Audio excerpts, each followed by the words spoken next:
അന്ന് ജ്യൂസ് എന്ന സിസ്റ്റം ഇല്ലാത്തതുകൊണ്ട് അത് പറയാൻ പറ്റൂല. മനസ്സിലാകാൻ വേണ്ടി പറഞ്ഞതിന് കുഴപ്പമില്ല. പക്ഷെ അതിന് ഹദീസിൽ ഉപയോഗിച്ച വാക്ക് അസീറാണ്. ഈ വാക്കാണ് ഈ പ്രശ്നം ഉണ്ടാക്കിയത്. അതായത് അതിന് ഉപയോഗിച്ച ഒറിജിനൽ വാക്ക് ഞാൻ മനഃപൂർവ്വം പരാമർശിക്കാതിരിക്കുന്നു. ആ വാക്ക് ഇന്ന് ഗൂഗിളിൽ അടിച്ചാലേ അതേ പേരിൽ ഒരു ഇന്റർനാഷണൽ കമ്പനി ഒരു മദ്യം പുറത്തിറക്കിയിട്ടുണ്ട് എന്നതാണ് കാരണം. അപ്പൊ അത് ഗൂഗിളിൽ അടിച്ചാല് ഒരു കള്ളിന്റെ പരസ്യമാണ് വരിക. അതിന് തെറ്റിദ്ധരിച്ചതാണ് സംഗതി. അങ്ങനത്തെ ഒരു സാധനം, ഒരു അസീർ, ഒരു സാധനം അന്ന് കുടിക്കൽ പതിവുണ്ട്.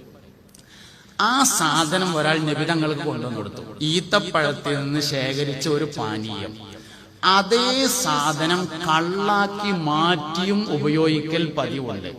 ഇതിനെ കള്ളാക്കി എങ്ങനെ വെച്ചാൽ വെയിലത്ത് വെച്ച് ചൂടാവുമ്പോ അതിൽ നരിയും പതിയൊക്കെ വന്നിട്ട് പുളിക്കും. അങ്ങനെ പുളിച്ച് കേട് വന്നത് കള്ളായി മാറും.